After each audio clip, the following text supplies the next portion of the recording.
What is up, everybody? Welcome to our live Preakness Draw show. It's just going to be me, just Aaron here with you today. I will take you through the next, I'd say 30, 45 minutes. We'll see how quickly that Pimlico will get this draw on. But yeah, just me here for the Preakness Draw. It's going to be a lot of fun, and we'll kind of go through the horses that are expected to enter before we get to them. So we have got a field of 9 who are expected to enter as they draw here in what should be about 10 or 12 minutes. I'll put Curtis's comment up on the screen first. He was hoping for a surprise entry, so we get more than 9. But I kind of agree with kind of your overall stance here, Curtis. We're getting 9 horses. We're getting 9 pretty decent ones, at least 7 or 8 for sure. Maybe a couple of fillers in there. But look, I mean, this is what it is. This is a pretty decent field. I think this will be one of the best Preaknesses we've had in a while as far as the field goes. So we'll see what happens here. All right, let's go through them right now. I've got the post positions up and the horses and the odds. By the way, they have not drawn yet. They have not, their stream has started, but nobody is live. I've got an eye on that stream, and I will put those post positions up once we know them. So let's go through the field real quick that is expected to enter, starting with the Dwayne Lucas pair of Just Steel and Seize the Gray. 2 horses coming back in 2 weeks after running at Churchill Downs. Of course, Just Steel running at Churchill in the Kentucky Derby, where he was not a factor after pretty much setting the pace there with Track Phantom. And then also Seize the Gray, who won the Pat Day Mile 2 weeks ago, or I guess it would be 1 week ago, but 2 weeks ago on Kentucky, or on Preakness Day.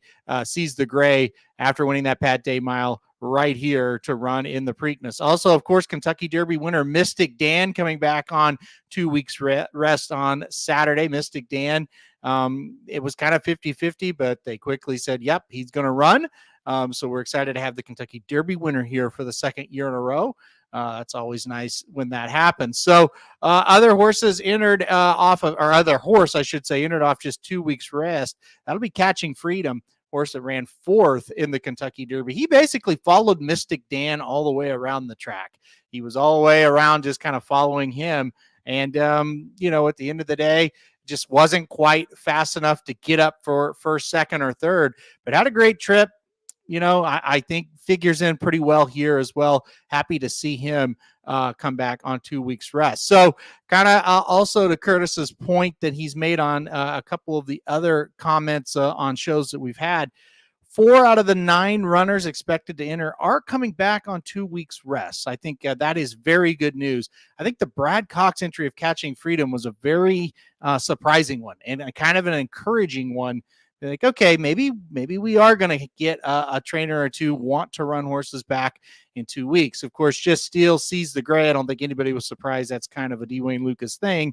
And of course, Mystic Dan, obviously the Derby winner, usually is here. Now, let's go to the kind of the quote unquote new shooters. Mugatu is one of those new shooters who tried to get in the Kentucky Derby. He was the only horse on the also eligible list that was left out. So Mugatu going to try the Preakness. Also, Uncle Heavy is expected to enter here. Uncle Heavy, of course, won the Withers earlier in the season.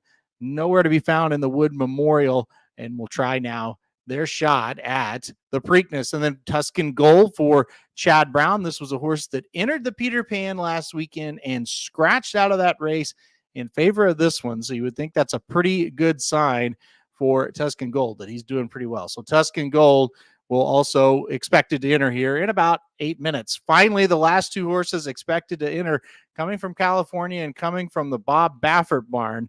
We've got Imagination and we've got Muth. Imagination won the San Felipe and was second, a close second, to Stronghold in the Santa Anita Derby. Now, Stronghold from that far 19 post, almost all the way to the outside in the Kentucky Derby, he ran very well. You got to give Stronghold a lot of credit. I thought he was very good in that race, so that makes Imagination look even better. And, of course, Muth, and Muth will be your favorite. We don't really know what price that will be. We will give you the morning line odds once they give you the morning line odds as well there at Pimlico. But Muth obviously going to be the favorite here. All he did last time out was win the Arkansas Derby easily, and the third place finisher of the Arkansas All Derby came back to win the Kentucky Derby. So obviously a big time boost for Muth if he needed one at all. Maybe he didn't need that boost at all. All right, I got my eyes on the feed here. Still nothing coming up from Pimlico, so we'll kind of keep talking a little bit, and we'll go through some of your questions here as I just try to fill time as we wait for Pimlico.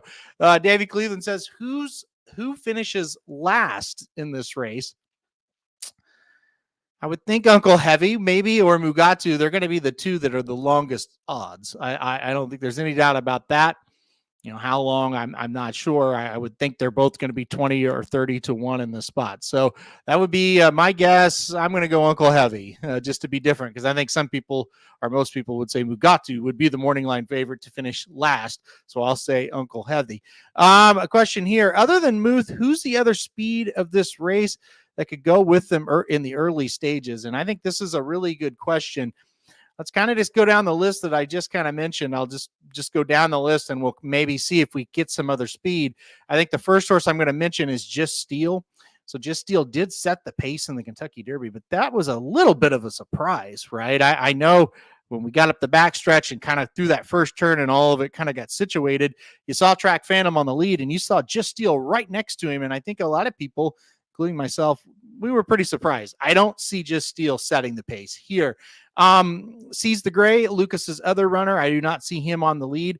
Mystic Dan, I think, is not going to be on the lead, but he could be forwardly placed, maybe sitting 3 or 4 lengths off of it. Mugatu, don't see him on the lead. Imagination, that's a horse I could see going to the front. Catching Freedom, no. Uncle Heavy, no. Tuscan Gold, probably more of that stalker.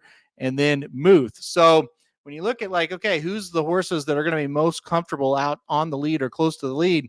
It's the 2 Bob Baffert runners. In the past, that's been very bad news for anybody else not named or not with Bob Baffert. And when he's been able to control the pace of the races, he's been pretty tough. So you got Imagination, you got Muth. It's hard to imagine they're not going to be 1-2. I don't know who would be in front and who might be stalking one way or the other. It's hard to imagine those Bob Baffert runners aren't going to be 1-2 if they break well. So I think Just Steel, Mystic Dan, Tuscan Gold are the horses behind them that could sit the closest to them. But I think Baffert does control the pace, and that will be a big handicapping situation. There's no doubt you're going to hear that a lot. All right, let's keep going here on some of the other comments. I'll do this one. Best argument against Muth. I think at the end of the day, when I look at Muth, I don't think he is some kind of beast. Like, I don't think he's an elite horse or an unbeatable horse. I think it's just more of he's really good. He's really consistent.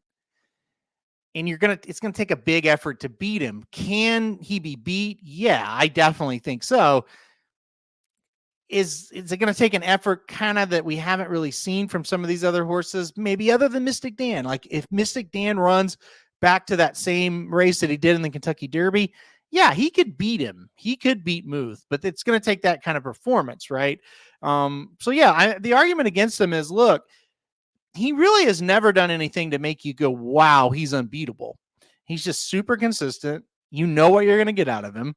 It's usually a very good race. And you're going to have to go get them. And, I just don't know if anybody is capable other than maybe a Mystic Dan that can really run a race. Now, could a horse jump up and run bigger than they've done so far? Absolutely, they could. And if they do, and then you just never know. I mean, we kind of saw that Mystic Dan, ran a race on a dry track that he just hadn't ran before in the Kentucky Derbies, and that's what happened. All right, let's keep going here with some of the other comments. Chances that neither Baffert enter, that would be 0%. I would definitely think they're both going to enter. Question here: any word on Forever Young and Sierra Leone going to the Belmont? Sierra Leone, as long as he's healthy, will 100% be at Saratoga in the Belmont Stakes. Chad Brown winning the Belmont at Saratoga, that would be something he would badly want. Forever Young, no. He will be back in America, hopefully for the Breeders' Cup. That's what we've talked about, or what's been talked about. The Breeders' Cup, hopefully there. So we'll see what happens. Though with Sierra Leone, probably going to be a big time. No, I shouldn't say that. Probably going to be a shorter price, if not the favorite there in the Belmont. Baffert runs 1-2 in a glorified workout. I don't know if it's going to be that easy, but he definitely looks like he's going to be pretty tough in the spot. How is this a glorified workout? Yeah, you do have to beat the Kentucky Derby winner and Catching Freedom, obviously a very nice horse as well, grade 2 winner winning the Louisiana Derby. So that's a couple of nice horses. You're going to have to beat Tuscan Gold, the Chad Brown Preakness horse. It won't be a glorified workout, but definitely they look to be tough. They are starting the feed here at Pimlico, so that's good. We will get, I would guess, we'll get the post draw here pretty quick. Here's a comment here. It's Pimlico. Baffert wins easy. We were kind of talking a little bit earlier in one of our Discord chats. National Treasure at this point, Preakness wise, talking about what he had done before the Preakness. He really wasn't much to write home about, and he won this race. When you compare him to what Muth has accomplished, and even what Imagination, the other quote unquote other Bob Baffert, has accomplished, Imagination and Muth are coming into this race much better than what National Treasure looked last year. So he's definitely, he being Bob Baffert, definitely tough to beat at Pimlico. There's no doubt about it. Give me Catching Freedom. That's what Shoddy says. Hello, Shoddy. Hope you're having a good day. Catching Freedom. And Michael Lawson also going to make some money here on Catching Freedom, he believes. Look, I think he is the logical other Bob Baffert horse that's not going to be overbet, which Mystic Dan probably going to be overbet a little bit in this spot. He's the Derby winner. They usually are. I mean, yeah, if you want to take Catching Freedom, you're going to get 5-6 to 1. Look, for Brad Cox to run a horse back in 2 weeks, it's a good sign that he really thinks Catching Freedom's doing pretty well. So I get it. I don't think that'd be a bad play at all. Cash LA Surf, what's up, buddy? He says, I don't think he will, but how awesome would it be if Mystic Dan won? Awesome. It would be amazing for Mystic Dan to win, have 2 under his belt, and go to the Belmont at Saratoga with a chance to win the Triple Crown. That would be incredible. I'm with you, Cash. I don't think it's going to happen, but boy, it's already going to be a historic Belmont, and if there's a Triple Crown on the line at Saratoga, it's going to be crazy. It's going to be absolutely crazy. So hopefully that does happen. Chad Brown wins the Belmont in Saratoga. Do you think his probation officer will get invited to the after party? There's no question. There's going to be a lot of people invited to that after party, and hopefully everybody goes home without getting hit. All right. So Brittany Ayrton's on the screen. That's always a good sight. Brittany Ayrton on the screen here as they are getting ready to draw the Preakness. She's checking that microphone. I do have it on mute because I gotta kind of pay attention here. There's Reese Bobby checking in, and that's right. He ain't hitting him, just like they probably aren't going to hit Muth, right, Reese? So I know Reese will be there live, so we'll see what happens there with that group of guys. Let's see. McPeak got a Kentucky Derby before Asmussen. Isn't that wild? I mean, it is. And I've said it for a long time now. Sometimes Jared will say, I'm not betting X trainer. I mean, look, there's been some trainers that really aren't that great win the Kentucky Derby. The Derby's a crapshoot, in my opinion, when it comes to that kind of thing. I mean, Chip Woolley's not exactly going to go to the Hall of Fame. He got one before Steve Asmussen as well. So we'll see. Hey, bro, any chance you could do a new Discord link? The one currently doesn't work. Shoddy, you're on that. If you could send out a Discord link here, that would be nice. We get more people involved. All right, Brittany Ayrton's still talking on the screen, so we'll let her do that.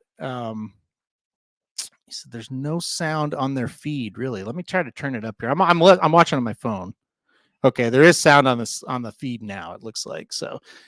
They are replaying the Kentucky Derby just now. So we'll see. I actually think McPeak is respectable. When you think about Kenny McPeak, you certainly would rank him ahead. And this is really no knock on Chip Woolley, but you'd rank him ahead of Chip Woolley, right? So I mean, that's just it. I mean, McPeak is definitely a guy that he's trained good horses, won big races before. Honestly, it's not a shock to me that Kenny McPeak won the Kentucky Oaks or the Kentucky Derby.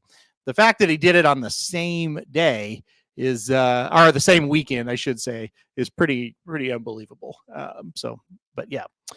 All right. Which post draw would suit Mystic Dan, or best chance to have Mystic Dan win, basically?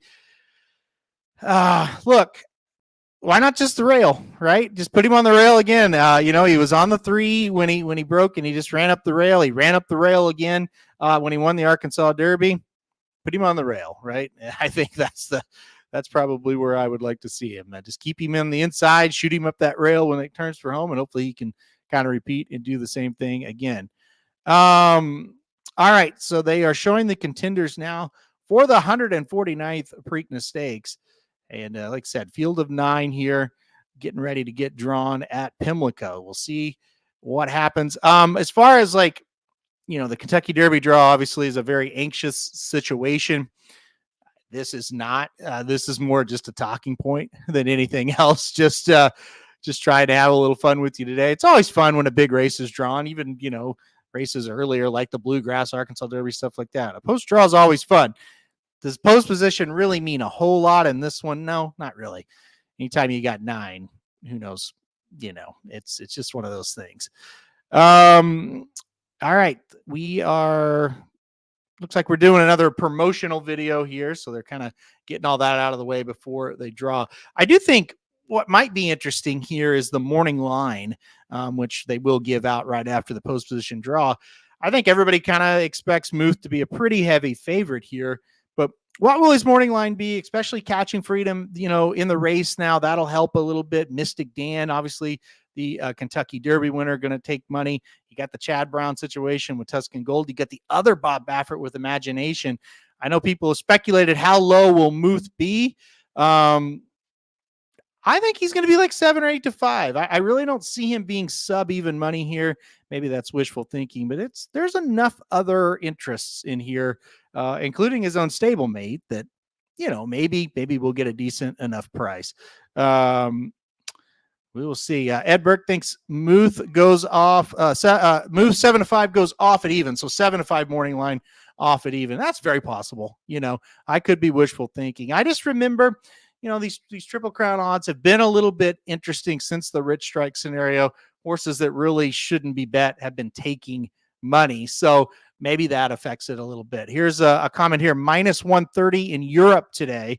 So minus 130 would sit him right there about that 4 to 5 when it comes to the odds on a tote board. So 4 to 5, 3 to 5, around in that range there. I don't think he will be minus 130, meaning 4 to 5. I really believe he will be over even money, but again, that's just my opinion, and I sometimes not great at predicting that kind of thing. It looks like Mike Rogers is on. I don't know who this is, but he's talking now. This is your token. Hey, I'm in charge of something that nobody knows, and then I'll talk for 5 minutes, and then we'll get Brittany up, and then hopefully we'll draw this thing. So we'll keep kind of taking your comments here while we wait. Here's a comment. Sees the Gray is in great form. Can he get a piece of the try at a price? Yeah, I think so. The only thing that kind of bothers me about Sees the Gray is Lucas did say, I don't think he wants to go that far, meaning the Derby 1.25 miles. Well, now we're at 1 3/16. He basically said we're cutting him back to the Pat Day because it's 1 mile, and we think that's where he'll be at his best. So that's kind of the downside. Not quite sure. Now he's here, and it was no surprise that he's here. He earned his way here, and Lucas is not one to shy away. Does Sees the Gray have a chance? I don't know if he has a chance to win. I couldn't really say I'm really excited for his win chances, but I will say he's got a trainer that is pretty good about pulling off upsets. So never doubt Dwayne Lucas. That's for sure. All right, we've got Claudia up there now with Brittany, so that means they are going to be drawing here pretty quickly, I would imagine. So that's exciting to get to this draw, so I don't have to just talk the whole time here. I smell a DQ in this race after all the non-DQ talk and non-inquiry talk of the Kentucky Derby. It would be ironic if the Preakness had a DQ this year. We'll see what happens. A lot of people saying Muth will be even 6-5, 4-5. So I think everybody's kind of, whether he's 6-5 or 4-5 or even, everybody's kind of in that ballpark. He's probably going to be somewhere around there. And I would expect 8-5 on the morning line, which obviously that doesn't mean much. So, okay, it looks like we are getting ready to get this thing going now. We got the paper in hand. That's usually a good sign that they're getting ready to draw. So we'll see what happens here. Oaklawn horses, top 3 favorites. Yeah. I had not thought of that, but you're right. Yeah, absolutely. Oaklawn horses, of course, there's multiple. There's more than just 3, but Mystic Dan, Muth, and Catching Freedom. Those are going to be 3 horses that are going to be bet pretty hard in this race. Okay, we are getting ready now to draw. They have the pills out here. I'm going to turn this up. Hopefully you guys can't hear it, but I can hear it a little bit. There are going to be 9. There were no surprise entries here.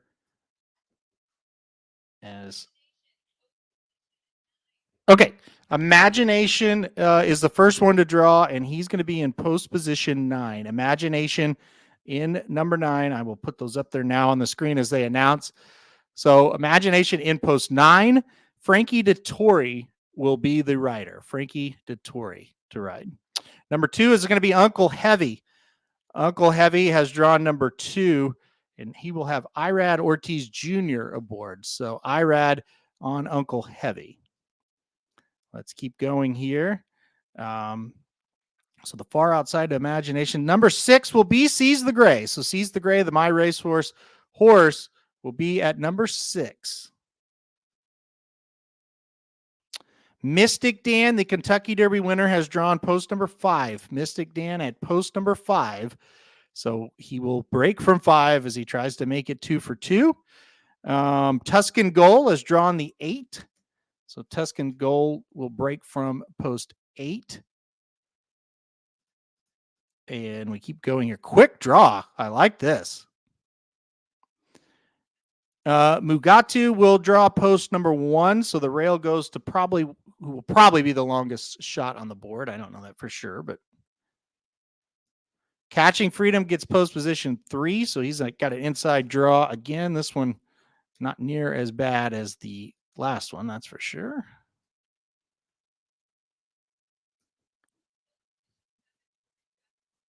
Just Steel gets post position number 7. And that means Muth will get post position 4. I'll go ahead and put him up on the screen now. Yes, 4 for Muth. Okay, that's your field. I'll put it up. Let me change this. Get a little bit better view of it here. There we go. All right, so that is your field right there. Mugatu, Uncle Heavy, Catching Freedom, Muth, Mystic Dan, Seize the Gray, Just Steel, Tuscan Gold, and Imagination. I don't really think anybody drew poor or not good or great or whatever. It is what it is. All right, we're going to go through morning line odds now. I believe that's what they said. We'll see what happens here. 20-1 on Mugatu, 20-1 on Catching Freedom, on Uncle Heavy, 6-1 on Catching Freedom. Muth 8-5. He will be 8-5 on the board here on the morning line.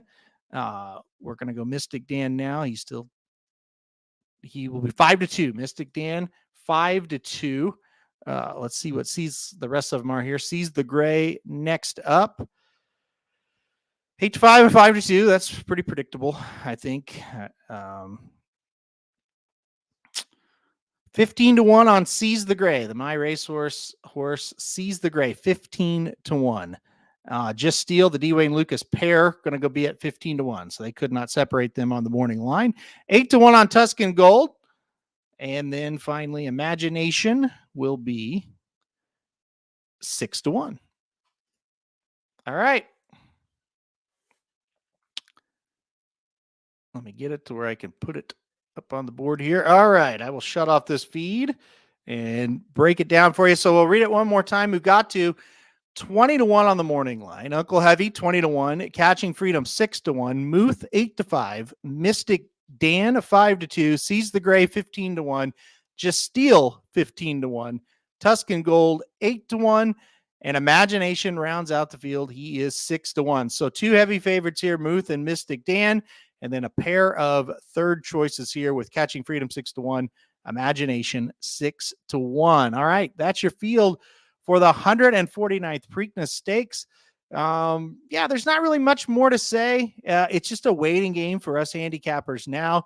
We know the Preakness field. We kind of knew what that Preakness field was going to look like anyway. So now we know the odds. Now we know the posts, and we wait for the rest of the past performances. Those will probably come out, about a couple hours from now. We'll have that, and we'll get to work, and we'll get to work on all of our stuff. All right, guys. I guess I'm going to get out of here. Not much more to talk about. There really isn't a story here at all. It's from the post positions. There's many stories. I shouldn't have said it like that. But the post positions, they don't really sway us one way or another. There's no drama or anything like that. Everything's just kind of, that's what it is. So, all right, guys, I'm going to get out of here. Thank you very much for watching our post position draw for the Preakness special. Appreciate it, guys. We will be here all week. We'll have live shows all week long. We'll have videos coming up all week long as well. So we got a lot going on the channel. Another big weekend with the Preakness coming. I'll put this up on the screen right now. Join the Discord if you haven't. We talk horse racing 24/7. The posts or the link right there that Shotty's just put up. So make sure to join that if you can. All right, guys. Thanks again, everybody, for joining us, and we'll be here all week. That's not